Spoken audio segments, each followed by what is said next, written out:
Some love stories end with vows. Others end with autopsies. They called it the perfect honeymoon.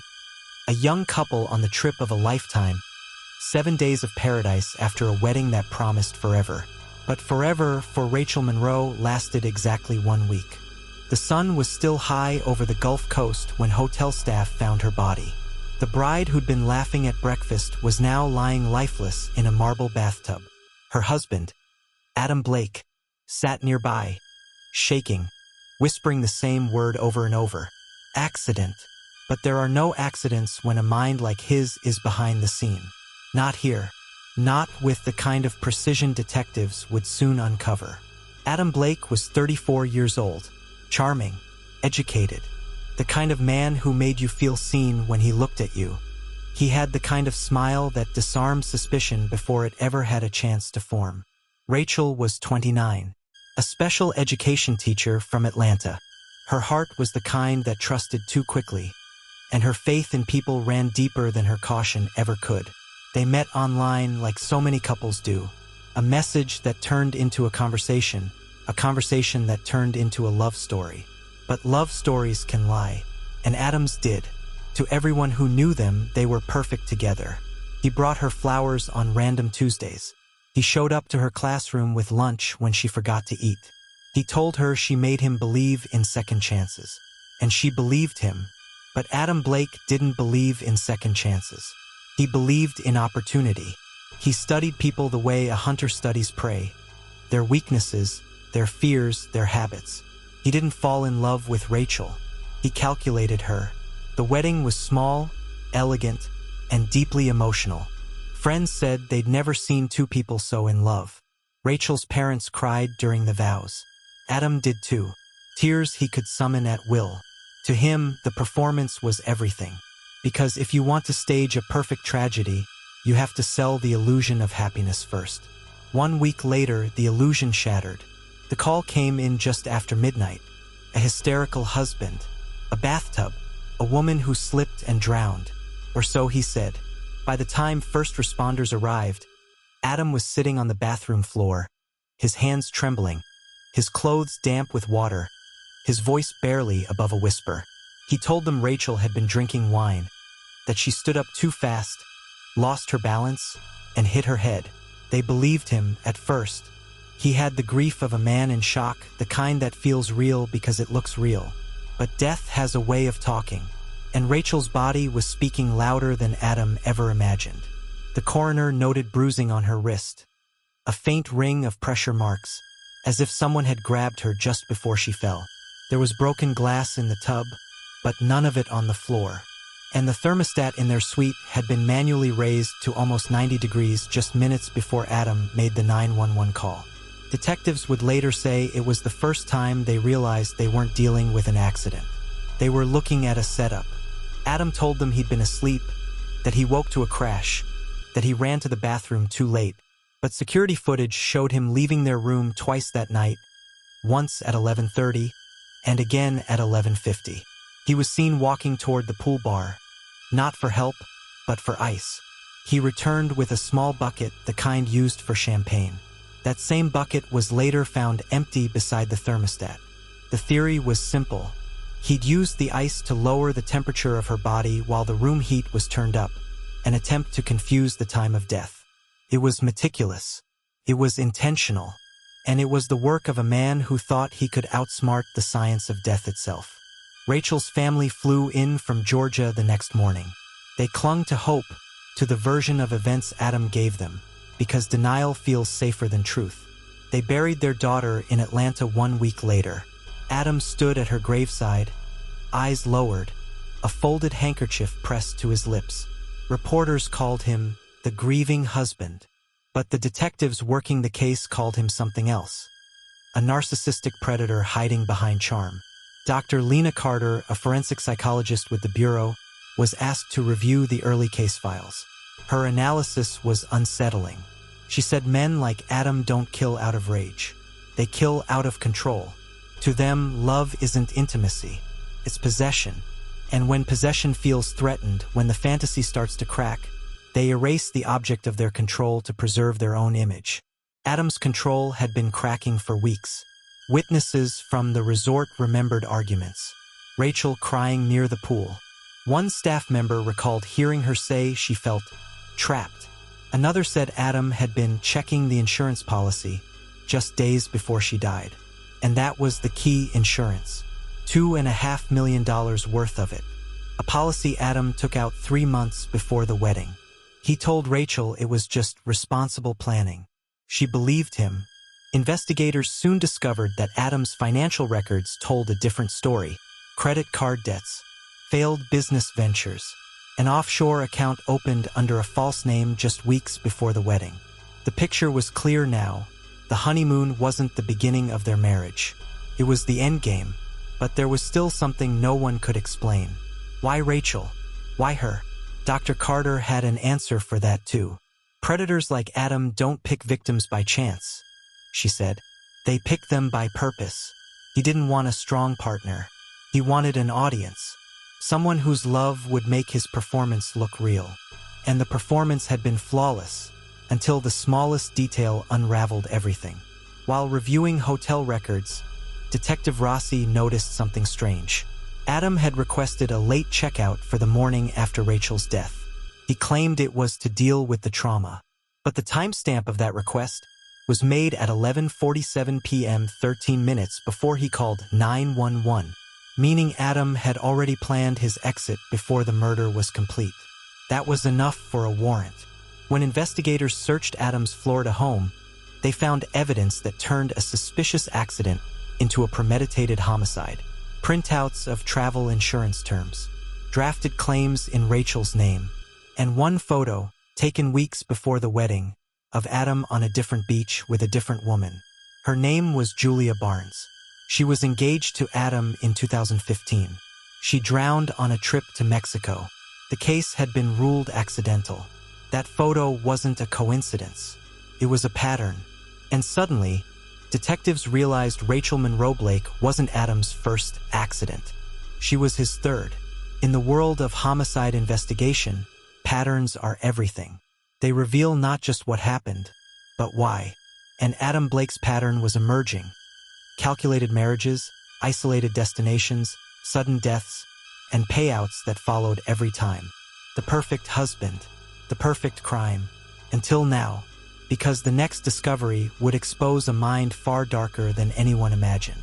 The investigators weren't just chasing a murderer anymore. They were unraveling the psychology of a man who turned love itself into a method of killing. And what they'd find next would change everything. Some killers run when they're caught. Adam Blake didn't. He smiled. That's how Detective Rossi knew they were dealing with something different. Most people fear exposure. Adam fed on it. Every headline, every camera, every whispered accusation. He saw it as a stage. When the interrogation began, he walked into the room wearing confidence like a suit.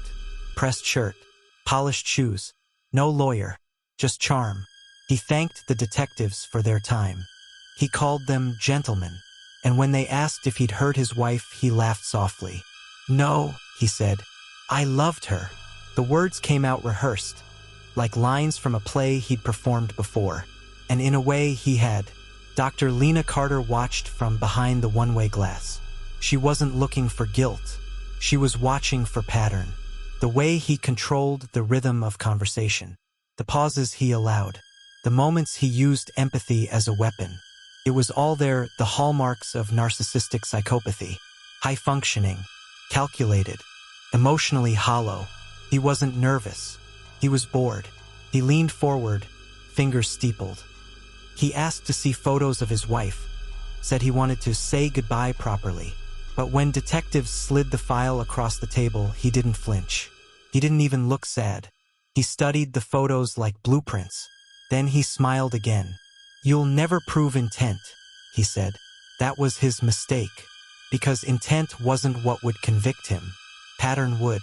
While Adam played the part of the grieving husband, Detective Rossi was already working across 3 states and 2 countries, digging through archives, revisiting forgotten drownings, and ex-fiancés who never made it home. The trail began in Texas, 2013. A girlfriend, 28, named Lauren Price, dead after a hiking accident. No witnesses, No autopsy. Adam was her beneficiary. Then Mexico, 2015. Julia Barnes, a woman who matched Rachel's description almost perfectly. Same smile, same height, same accidental drowning. Each time Adam had insured them. Each time he moved money offshore right after. Each time he disappeared, until he met the next woman willing to love him without asking questions. It wasn't a coincidence. It was a formula. Love, insurance, isolation, death. Repeat. Dr. Carter called it the intimacy algorithm. A sequence designed not for affection, but for annihilation.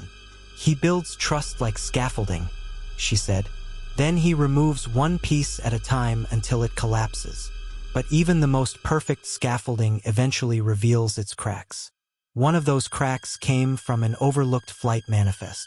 An airline clerk in Cancun remembered Adam from 2015. He'd requested to switch flights before reporting Julia's drowning. That meant he'd planned his alibi hours in advance. It was the same move he'd used with Rachel.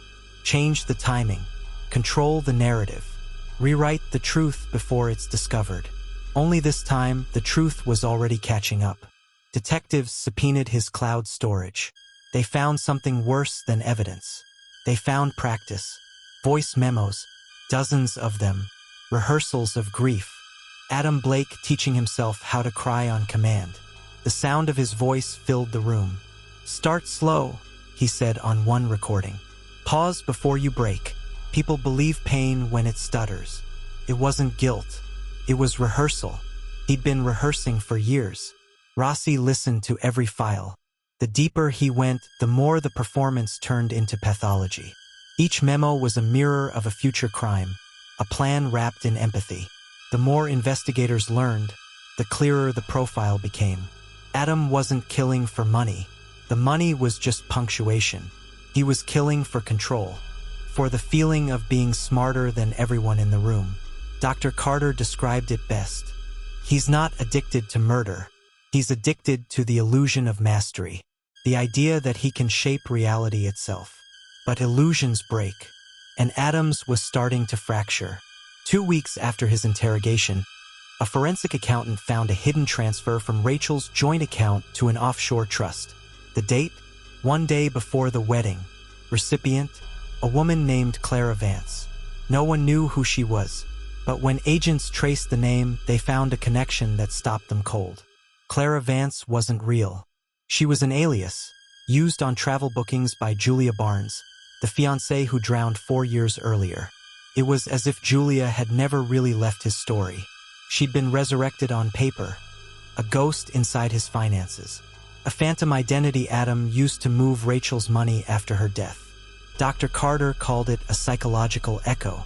To Adam, his victims never truly disappeared. He just repurposed them, turning memory into utility, love into leverage. And yet, through it all, he remained calm, collected, almost amused, until Rossi showed him the last piece of evidence. A photograph recovered from Rachel's phone, taken the night before she died. A selfie smiling, holding a wine glass, and behind her reflection, barely visible in the mirror, Adam's face, watching her, expressionless, holding his phone. But what mattered wasn't the image. It was the timestamp, 11:46 p.m., 4 minutes before the thermostat spike, 10 minutes before her death. It meant Adam had been standing there while Rachel took what would become her final photo. And in that moment, the illusion of innocence shattered. Detective Rossi placed the photo on the table. Adam stared at it. The silence stretched, and then, for the first time, he blinked too slowly. A crack, small, but visible.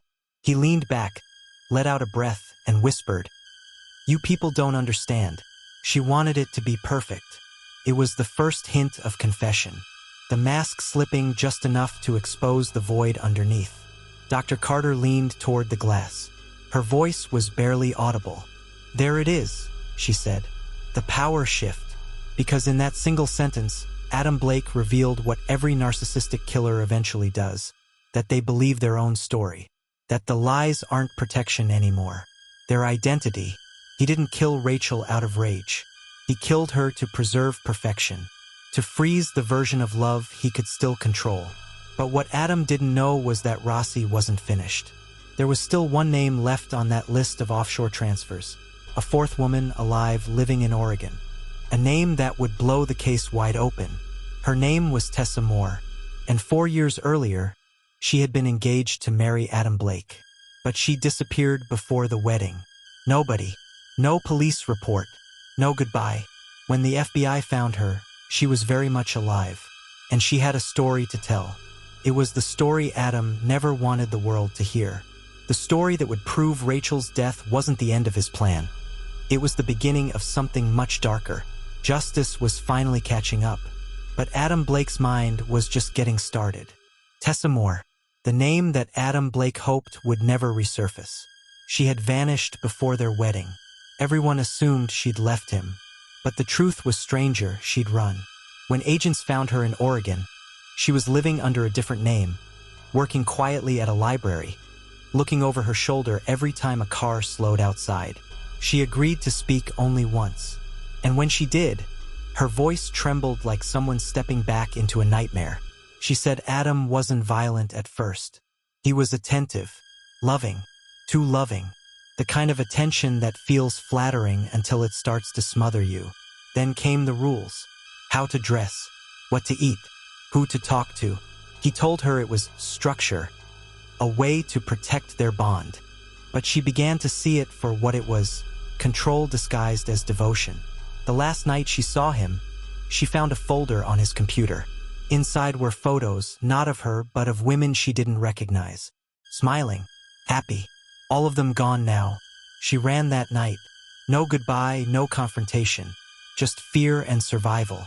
When Dr. Lena Carter heard her account, she said something the team never forgot. He doesn't kill because he hates women. He kills because they love him, and that love reminds him he isn't real. The psychology was clear. Adam Blake didn't crave affection. He craved affirmation. And once he had it, he destroyed it to prove he was still in control. Detective Rossi brought Tessa's statement into the interrogation room. He didn't speak. He just laid the transcript on the table. Adam looked down at it, his expression unreadable. Then he smiled, that same calculated smile he'd used at the wedding, at the funeral, and in every interview since. "You think I'm the only one?" he whispered. His voice was calm, measured, almost curious. "You think I'm unique?" Rossi didn't answer, but Dr. Carter, behind the glass, did. "Classic displacement," she murmured. "When control collapses, they seek relevance. They redefine themselves as part of something bigger." And that's when Adam leaned forward and said it. The line that turned the entire investigation from a case into a crisis. "You're looking in the wrong places," he said. "There are others. Men who understand what perfection really means." The room went silent. Rossi's pen stopped moving. For the first time, Adam's arrogance sounded like confession, but not just to murder, to membership. They thought he meant accomplices. But what he meant was ideology. Adam Blake wasn't just killing for money, or ego, or the illusion of control. He believed he was part of something, a network of men who viewed love as weakness and death as reclamation. He called it the Restoration. The investigation widened overnight. Agents traced encrypted forums, anonymous usernames, private message threads that praised cleansing imperfection. And every breadcrumb led back to the same pattern. Men like Adam, different faces, same pathology. They weren't organized by logistics. They were connected by belief. Rossi realized they were standing on the edge of something much larger than one killer. Adam Blake wasn't the final chapter. He was the introduction. But even monsters make mistakes. And Adam's biggest was underestimating the woman he tried to erase. In the weeks following the interrogation, forensic analysts unlocked Rachel's tablet. Hidden behind an encrypted journal app was a collection of audio notes. Entries she'd recorded during their honeymoon. Private reflections. Fear she hadn't shared with anyone. Her final recording was timestamped less than an hour before she died. "Something feels off," she said softly. "He's calm. Too calm. He keeps asking if I'm happy. I told him I am, but I don't think that's the answer he wanted." Her voice trembled. She hesitated. Then she whispered, "If something happens to me, it wasn't an accident." The evidence was undeniable. Her voice became her own witness. Her words dismantled the man who believed he controlled every narrative. When prosecutors played the recording in court, Adam Blake showed no reaction. No remorse, just quiet amusement, because in his mind, even guilt was a form of acknowledgement. He was convicted of first-degree murder, sentenced to life without parole. But the victory felt hollow, because while justice had found its target, the darkness behind him was still out there, waiting, watching, adapting. Dr. Carter later wrote in her report, "Psychopathy doesn't end with capture. It migrates. It inspires. Minds like his replicate through fascination." And she was right. Months after Adam's sentencing, an envelope arrived at Rossi's desk. No return address. Inside was a single photograph. A beach, a smiling couple, and on the back, 3 words written in neat, deliberate print. "Perfection continues, AB." The postmark was from California, a place Adam Blake had never been. Rossi stared at it for a long time, the ocean in the picture blurred beneath his thumb. He realized something chilling. Adam had never confessed to killing Rachel alone. He'd said we. And maybe, somewhere out there, someone else had just chosen their next honeymoon destination. Because evil doesn't disappear when it's caught. It just changes its name. It studies us. It waits for new love stories to begin. Some minds don't just think, they calculate. And some killers don't stop, they recruit. Love should never be a test of survival. But in a world where affection can be weaponized, maybe the lesson isn't to stop trusting, but to start listening. To the silences between the smiles. To the patterns that repeat. Because real love leaves warmth. And manipulation always leaves cold. This isn't the end of the story. It's only the next file.